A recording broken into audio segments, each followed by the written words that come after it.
हम सीखेंगे communication skills में एक्सप्लेटिव्स, प्रोफैनिटी यानी बैड लैंग्वेज। भारत में प्रोफैनिटी और बैड लैंग्वेज को बढ़ावा नहीं दिया जाता है, लेकिन चूँकि हम अमेरिकन और ब्रिटिश सभ्यता से, कल्चर से इंस्पायर्ड हैं, तो हमें इंग्लिश में उसे भी इस्तेमाल करना ही पड़ेगा और हम करते ही करते हैं। तो शुरू करने से पहले, speak effectively to influence people easily, learn at world class, speak at world class. तो सबसे पहले caution. Please note that these expletives and phrases should be used with caution as they can be offensive और inappropriate in many contexts. It's essential to be mindful of your audience and the setting in which you are communicating. इसका क्या meaning है आपको खुद समझ में आना चाहिए। तो समझते हैं एक्सप्लेटिव्स क्या है। एक्सप्लेटिव्स आर वर्ड्स और phrases that are often considered vulgar, offensive or inappropriate in formal contexts. It's important to use them with caution if at all. यानी एक्सप्लेटिव जो होते हैं वो वर्ड्स होते हैं या फ्रेजेस होते हैं जो कंसिडर किए जाते हैं वल्गर या ऑफेंसिव या इनएप्रोप्रिएट फॉर्मल कॉन्टेक्स्ट में। पर कहते हैं ना कि जब तक थोड़ा सा दाल में छोंका नहीं डाला जाता है तब तक दाल का टेस्ट नहीं आता है। उसी तरीके से अगर इंग्लिश लैंग्वेज अगर पूरा का पूरा फॉर्मल हो जाए तो कम्युनिकेट करने में भी मज़ा नहीं आएगा, चाहे वो फॉर्मल हो या इनफॉर्मल हो। तो इसीलिए एक्सप्लेटिव्स का एक दाल में छोंके की तरह, या फिर कहते हैं इसको आप कुछ भी कह सकते हो, मतलब एक ऐसा डिश या एक तड़के की तरह कह सकते हो कि कम्युनिकेशन स्किल में एक्सप्लेटिव्स तड़के की तरह काम करता है, जबकि ये ऑफेंसिव या फिर वल्गर होते हैं कुछ मामलों में। तो एक्सप्लेटिव्स होते क्या है इसको थोड़ा और समझते हैं। An expletive is a word और phrase that is not necessary to express the basic meaning of a sentence. यानी एक्सप्लेटिव या वो एक्सप्लेटिव जो होते हैं वो वर्ड या फ्रेजेज होते हैं जिसका कोई आवश्यक नहीं है कि वो सेंटेंस का सही मीनिंग वो एक्सप्रेस करें, but is use to fill out a line और लाइन ऑफ वर्ड्स। लेकिन ये इस्तेमाल किए जाते हैं एक लाइन या लाइन ऑफ वर्ड्स को फिल करने के लिए। Expletives are also known as swear words, oaths और एक्सक्लेमेशन वर्ड्स। तो एक्सप्लेटिव्स जो होते हैं वो स्वेयर वर्ड्स, ओथ, जिसको स्वेयर वर्ड्स मतलब कसम वाले शब्द, ओथ यानी आप कह सकते हो कि मैंने प्रण लिया है। एक्सक्लेमेशन यानी वैसे शब्द जो हमारे मूड को अचानक से एक्सप्रेस करने में हेल्प करते हैं, वो होते हैं। They can be use to express surprise, anger और अदर इमोशंस। एक्सप्लेटिव जो होते हैं वो सरप्राइज को, आश्चर्य को, एंगर गुस्सा को और बाकी जो भाव होते हैं अलग अलग किस्म के, उसे एक्सप्रेस करने में हमारी मदद करते हैं। एक्सप्लेटिव्स आर ऑफ्टन कंसिडर्ड प्रोफैनिटी और बैड लैंग्वेज। कहने का तात्पर्य यह है कि एक्सप्लेटिव जो होते हैं इसको अक्सर भद्दी भाषा या फिर गंदी भाषा के तौर पे इसे माना जाता है। But there are also inoffensive expletive attributes. पर शुक्र है कि कुछ अच्छे भी इनऑफेंसिव एक्सप्लेटिव भी होते हैं। पहला example, damn damn I forget to bring my keys. तो डैम अक्सर हम लोग तब बोलते हैं जब हमें लगता है कि यार भूल हो गई, गलती हो गई मुझसे खुद से, तो उस टाइम में हम डैम बोलते हैं। जैसे damn, I didn't tell her that she is my fiancee. Hell, but the hell is going on here. Hell हम लोग तब इस्तेमाल करते हैं जब हमें लगता है कि आखिर हो क्या रहा है, तो हम लोग बोलते हैं what the hell is going on here. Shit, तो शिट का इस्तेमाल हम लोग तब करते हैं जब हमें लगता है अरे यार क्या हो गया ये। जैसे oh shit, I spilled coffee on my shirt. S, get your lazy S of the couch and do something productive. तो एस हम लोग बेसिकली दूसरों को नीचे दिखाने के लिए हम लोग इस्तेमाल करते हैं कि यार हटो यहाँ से और जाओ कुछ ढंग का काम धाम करो। Bastard, you lying bastard, I can't believe you betrayed me like that. तो बास्टर्ड कहने का मतलब होता है कि एक ऐसे इंसान को उस नज़र से देखना जिसका कोई बाप ही नहीं हो या उसका बाप कौन है नहीं पता। तो आप ऐसे करके इस्तेमाल कर सकते हो। आगे example, crap, oh crap I miss the bus again. तो क्रैप हम लोग तब इस्तेमाल करते हैं जब हमें लगता है कि गलती हमसे ही हुई है और हम खुद ही को दोष देते हैं। जैसे oh crap I miss the bus again. Bitch, stop acting like such a bitch and let's sort this out. तो बिच बेसिकली उस सेंस में नहीं लिया जाता है, बट बिच हम लोग तब बोलते हैं जब आप कोई भी काम ऐसा करते हो जो आपको पता होता है लेकिन फिर भी जानबूझ के भी आप उसी को बार बार रिपीट करते हो बिकॉज यू लाइक इट, जिसमें आपका नुकसान होता है बट फिर भी यू लाइक इट। तो हम लोग बिच शब्द का यूज़ करते हैं। Fuck, fuck I can't believe I fail the test. तो इसको हम लोग इस कॉन्टेक्स्ट में यूज़ कर सकते हैं कि जब हमें लगता है कि गलती की है मैंने और जानबूझकर मैंने गलती की है, सब कुछ पता होने के बाद भी, तब हम लोग यूज़ करते हैं शब्द fuck. Son of a bitch, that son of a bitch stole my wallet. तो अगर आप किसी को गाली देना चाहते हो तो वहाँ पे आप इस्तेमाल करते हो son of a bitch. Dick, don't be such a dick, just apologize already.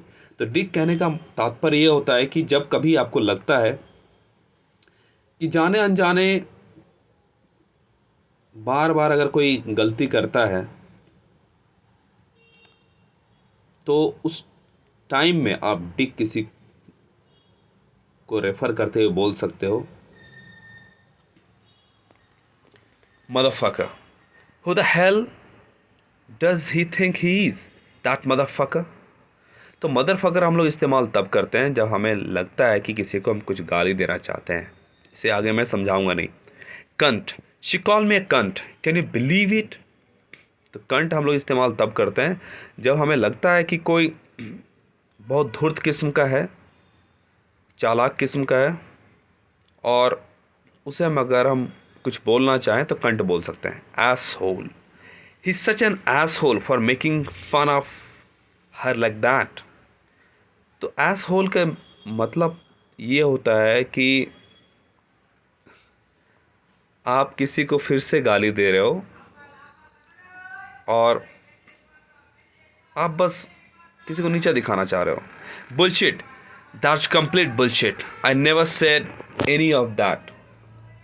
तो बुलशिट कहने का मतलब ये होता है कि अगर हम किसी को बकवास बोलना चाहें तो बुलशिट हम लोग बोलते हैं।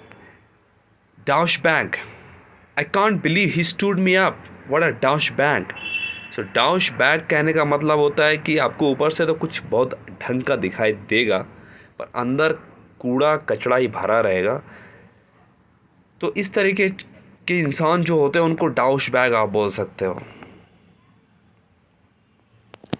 Tits, check out the tits on her, she is gorgeous.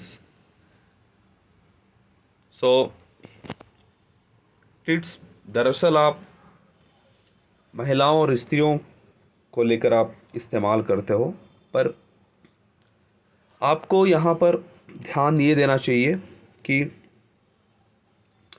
महिला या स्त्री किस किस्म की है और उसे सच में बोलना चाहिए ये शब्द या नहीं। Piss off, just piss off and leave me alone, will you. Piss off मतलब पूरी तरीके से आप कह सकते हो कि अगर आप कहीं धोखा खाए हो या हार गए हो या टाइम टाइम फिस हो गई है तो आप पिस ऑफ बोलते हो। जैसे just piss off and leave me alone, will you. तो पिस ऑफ करने का मतलब होता है कि बस बस हटो यार यहाँ से, चलो बस जाओ यहाँ से, मुझे अकेला छोड़ दो। Screw, screw this, I am not putting up with it any more. तो स्क्रू करने का मतलब होता है कि तुमको जो करना करो, ठीक है, पर अब मुझे जो करना है वही मैं करूँगा। बगर ऑफ, तो बगर ऑफ ये बेसिक दरअसल अमेरिकन और ब्रिटिश को मैंने सुना था कॉल्स पे, वो ज़्यादा यूज़ करते हैं। जैसे बगर of and let me do my work in peace. तो बगर ऑफ मतलब हटो यहाँ से। जैकस, या फिर कह सकते हो jackass, he is acting like a total jackass, someone needs to set him straight. तो जैकस हम लोग तब इस्तेमाल करते हैं जब हमें लगता है कि कोई है बट बिना किसी काम का है या बेमतलब इंसान है, तब हम लोग उसे जैकेस बोल सकते हैं। Go to hell. आजकल की लड़कियों, कुछ ना आए तो गो टू हेल। लड़के प्रपोज करें, गो टू हेल। लड़के अच्छे करें ना करें उन्हें लेके, गो टू हेल। कुछ समझ में ना आए लड़कियों को तो एक ही चीज़ बोलते हैं, गो टू हेल। तो go to hell, I am not listening to your lies any more. Kiss my ass. You can kiss my ass if you think I am doing that for you. तो kiss my S कहने का मतलब हुआ कि किसी को नीचा दिखाकर कुछ कहना कि मुझे फ़र्क नहीं पड़ता है, तुम कुछ भी समझो करो। Fucking hell. Fucking hell, why does everything have to go wrong today. तो जब तुम्हें लगता है कि आखिर हो क्या रहा है, तब आप बोलते हो कि fucking hell. Eat shit. Oh, just eat shit and leave me alone. Eat shit कहने का मतलब हुआ कि तुम्हें जो करना करो पर मुझे अकेला छोड़ दो। Dickhead. Stop being such a dickhead and apologize. हम लोगों ने इसे सीख लिया है, हम सिर्फ रिवाइज यहाँ पे करेंगे। तो डिक हेड कहने का मतलब हुआ कि बिना बुलाए, बिना मतलब का कोई अगर आपके पास आ जाता है बार बार, हर बार आके खड़ा हो जाता है सामने, तो उसको डिक हेड ही बोलते हैं। कॉकसकर।